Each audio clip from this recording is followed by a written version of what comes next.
You talk about a lot of the things that, we're not able to see on mainstream media, TV, national TV. Now, one of your latest that I really enjoyed, Black on Black crime versus white on white crime. Yeah. That is very important and something that we don't hear often. Yeah. We don't hear about white on white crime. And it's interesting because the framing of Black on Black crime is in and of itself absurd. Right. Because it's absurd. All right, let's see where she goes. if you go to the FBI database and you go back to the research going back 20 and 30 years, almost all crime is affinity crime. White people, if they commit a crime, generally commit it against other white people. Right. All right, so far, we're not wrong. So far. If an Asian person commits a crime, it's generally against an Asian person because people commit crimes where they live. Right. And the United States is still a very segregated society. So people will commit crimes close to home. Right. And ironically enough, given that it is white conservatives that have come up with this idea of Black on Black crime, when it's white on white crime, they just call it crime. Right. Right? They don't add the fact that in the case of, let's say, a Charlie Kirk, he was killed by another white person. Right. That's literally white on white crime in a white state, a white person. Okay, I mean, so far, let's see if she gets to the... There's a little bit of a caveat here that she hasn't addressed yet, but we'll give her the benefit of the doubt. Let's see where we go. And killing a white person in an almost entirely white state. That's white on white crime. But when it comes to Black people, they make it seem like that is extraordinary, that a Black person would commit a crime against another Black person. And the last thing I'll add is that the irony of framing it that It's not that it's extraordinary.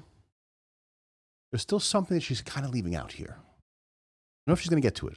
I want to give her the benefit of the doubt. I don't want to preemptively get to cutting her off if she's going to address the elephant in the room. But let's keep it going. that way is that the instance in which crime has crossed racial boundaries the most regularly has been the 240, 250 years of this country's existence before it even was a republic. Right. That white people could legally kill any Black person they wanted. Lynching, burning down of entire towns, the fact that white men could rape any Black woman and there was no consequence. White on Black crime was the... Okay, now, even if her theory here is correct, maybe we can talk about, I don't know, the past 50 years as opposed to 250 years. I mean, she's starting to crack a little bit there, but I don't think she is 250 years old. So I don't think her great grandmother, I'm trying to gauge where maybe we could talk about like reality as opposed to history, which, if you want to talk about history, you could talk about history. But when we're talking about Black on Black, white on white, or when we're talking about crime statistics, generally speaking, we're talking about things that can affect us and are affecting us currently, as opposed to something that happened in the past, right? If you live in an area that is really shitty right now, but was great 250 years ago, you really don't care how great it was 250 years ago, or vice versa. If there was an area that was really shitty 250 years ago, and now it's Park Avenue, who gives a shit? You're worried about what's affecting you now in the immediate time frame. standard norm, particularly in the American South. And there was almost nothing the other way around. You had Nat Turner. That was one instance. There were very few instances in which a Black person would dare to harm a white person, because even if you were suspected of it, you would be lynched. Yep. So when somebody like a Charlie Kirk would ask, well, why were Black people less, likely to commit crimes in the 1940s? Because even if you thought about stealing an orange from a grocery store, you would be lynched. Yep. There were pig laws. Yeah.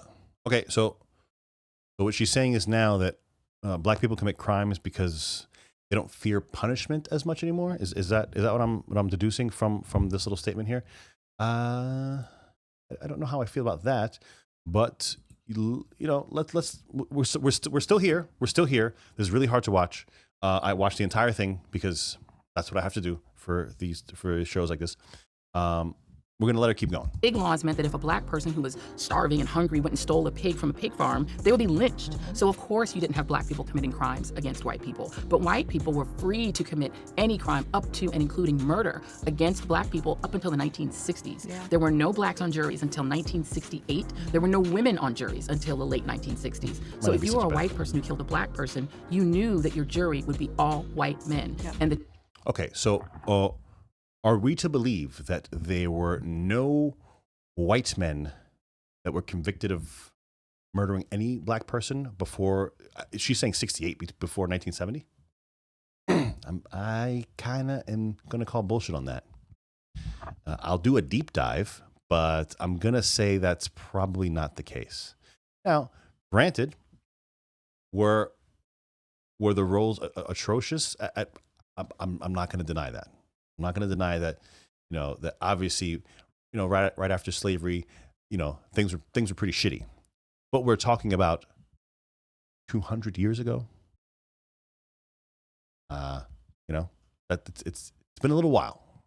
The chances of you getting off were nearly 100%. And this is the history that I feel needs to be reinstated. It's been reinstated. It's been stated many, many times already. We're all well familiar with the history. The fact that they go on and say that nobody knows about slavery, nobody knows about Jim Crow, nobody knows about the horrors that blacks faced in the Americas in the beginning of the inception of America. We're all well versed in that. Every single time for people to remember, because it wasn't that long ago. Yeah, it wasn't that long ago. Ruby Bridges just walked in an amazing fashion show, right? Actively black. Actively black. She's 70. Like, literally, she's younger than my godmother. She's 22 years younger than my godmother. Like, what does that say? The history that people try to say that we should get over, it just happened. The people who screamed at Ruby Bridges are still walking around. They're still very much alive. The people who stood in the way of black students trying to, integrate the University of Mississippi and all those universities, a lot of them are still alive. Yeah. So it's not as if the past is even past. It's not even deceased. So we're talking about a history that just happened, but only black people are being told we have to get over it. We have to move past. Well, you didn't experience it. You didn't experience that. You were told from people that maybe experienced it firsthand, and a lot of those people are even over it. So. And we have to be civil and we have to have grace. No one else has asked that except us. Yeah, and that's true. What do you think that, black people, what do you think we should do to counteract that? I think one thing is that we have to counter those narratives aggressively. If somebody says black on black crime, we need to correct them. Immediately. Especially if we're in media. Yeah, no, that's just called crime. Yeah. If a person commits a crime, it's just crime, because when a white person hurts another white person, well, then that's white on white crime. And maybe we need to start pointing it out. Yeah, I'm fine with that. I'm totally fine with that. The problem is that, again, she's not going to get to the point that the majority of violent crime is committed by black Americans. Sorry. I don't know if she wants to run for the stat that when you're talking about 40 to 50% of violent crime is committed by, 8% of the population, right? Because, I mean, African Americans, depending upon the what you read, is anywhere between 13 to 16% of the population. The majority of crimes are committed by males. We are the number one offenders, guys. We are, right? So if you want to say male on male crime, like you can just keep going down. The problem is that the culture of inner city African Americans and minorities in general is having an issue, and if we can't say that, then it's going to continue. The issue is not going to get better; it's going to continue. And yes, it's mainly black on black crime that's to the forefront, because the majority of blacks are inner city blacks, and the majority of crime is within the inner cities. So yeah, are a bunch of rednecks in Appalachia, beating the shit out of each other? Sure, that's pretty sparse. If they're fighting over goats and shit like that, all right, that's not a big deal. When inner city gangs light up an entire block, it's usually minorities, and it's usually either black on black, Spanish, whatever. It's minority versus minority, and it's a freaking problem. And we have to acknowledge that. I mean, she's being so disingenuous right now. She's being, I know she's a Harvard grad and all that great stuff. It's fantastic. But she doesn't want to address the elephant in the room. The elephant in the room is that minorities in inner cities have issues.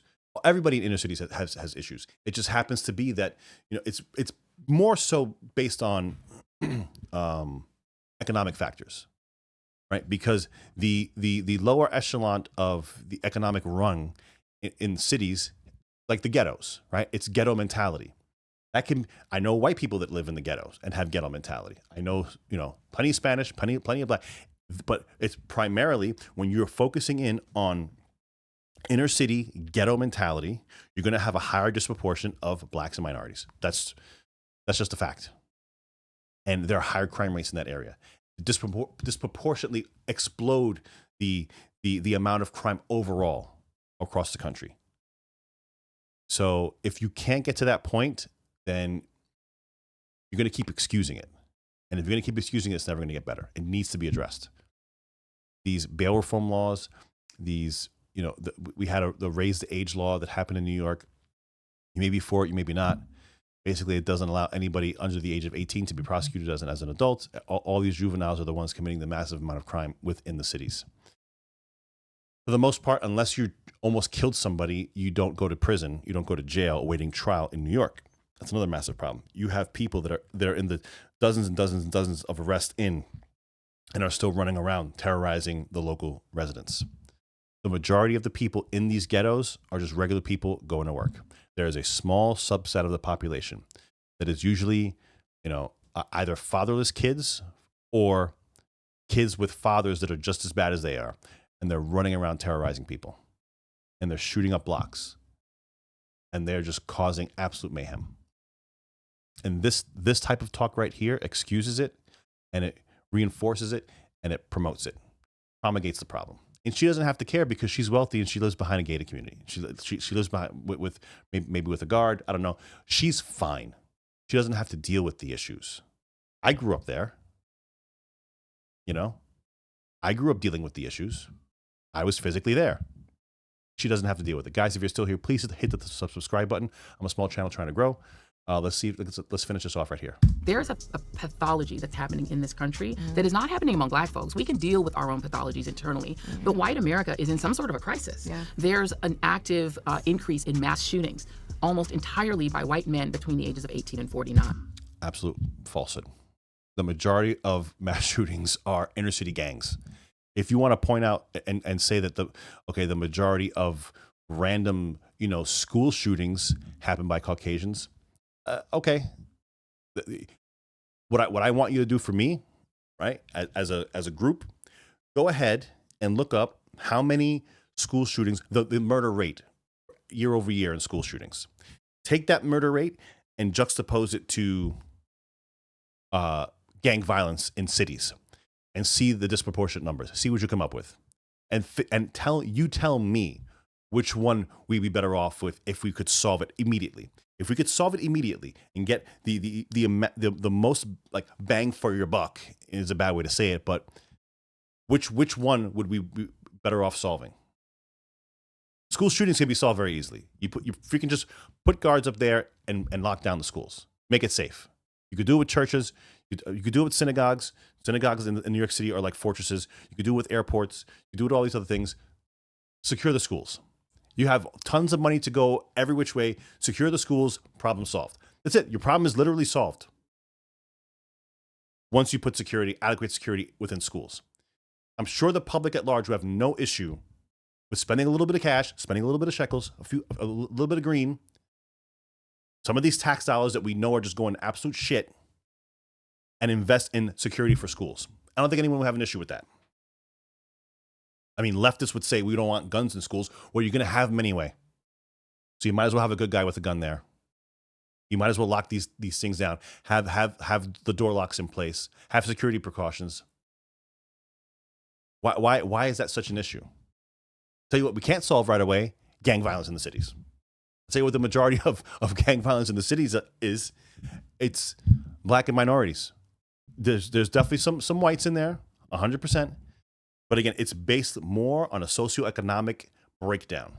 If you're poor, fatherless in a city, your chances of committing a violent crime increases astronomically.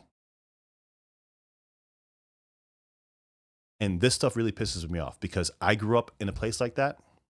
I know a lot of these people, and excusing them from the way they act and trying to just say, well, yeah, you're this, but what about that? Yeah, okay. White America has problems, 100%. A lot of them are especially, again, when you're speaking about socioeconomic issues. The upper middle class, for the most part, is not committing violence. Otherwise, they couldn't get to that point. It's very difficult to have a nice house, a car, a picket fence when you're outside robbing a bank. When you're selling drugs on the corner. When you're beating somebody up for cutting you in line. It's very hard to get to that rung. So what we need to do is we need to promote this type of behavior to our group, to our people, and say, that's wrong. That's not the way you behave. It's not the way you behave. That's wrong. That's not going to get you anywhere. And you're going to promulgate this, and they're going to continue to have children, more and more children, and it's just going to progress. I can look within my group and show you what the issues are. I don't have an issue with that. She just has an issue doing it because she feels like they're being put down in some way, and they're not. People are just saying what they're seeing. You have high rates of suicide among white men between 18 and 49, including military veterans. Look at who raided the Capitol on January 6th, almost entirely white men. This is a crisis in their community, but you don't see black commentators saying, we need you all to sit down and start to look at your culture. You need to think about what's happening in your culture. But when you have a crime that a black person commits, Okay, she listed suicide and J6. Put J6 to the side. Well, we can address J6. How many people died in J6? You don't know? 2 people died. They were both part of J6, by the way. Nobody was murdered on the law enforcement side. Nobody was murdered on the non-J6ers side. That's number one. And then suicide. All right, so if this, how are you correlating crime to the whites? She's not even able to do that in this scenario. She's just saying that they have a high suicide rate. Oh okay. Yeah, sure, that should be addressed. That's not going to be a news. It's not going to be a news. They're talking about the opioid crisis. A lot of people are dying. A lot of people committing suicide, mostly accidental. Yeah, that's an issue. But then you have to also, she's doing the same thing where she's saying that, they're not talking about white on white crime, whatever the hell that is. But then she won't address the fact that minorities in inner cities have an issue. We get lectured as to whether we need to look at hip hop. We need to think about whether our children are being raised poorly by single moms. We need to ask that same question of them. They're the majority. They commit the majority of crimes. They commit the majority of mass shootings, rapes, and sexual assaults and assaults against children. Right. She spouted off a lot of shit there. Like I said, they do not commit the majority of mass shootings. That is absolutely a falsehood. The rest, most likely, why? Because they're 50% of the population. Whites are 50% of the population. So, in turn, they should be committing 50% of the crime if you just looked at it as a purely statistical, analytical point of view. If you're 50% of the population and you're committing 50% of the crime, that's the majority of the crime, then yes. But, to just totally say that, to not look at the fact that the majority of violent crime is committed by minorities, that's an issue. Guys, thanks a lot for joining me. This was a little bit frustrating, but if you want to follow me in the X, 6283 Talk on the X, please hit the subscribe button. It does me a lot of good. I'm John Soto. See you again in the next video. Take care, guys.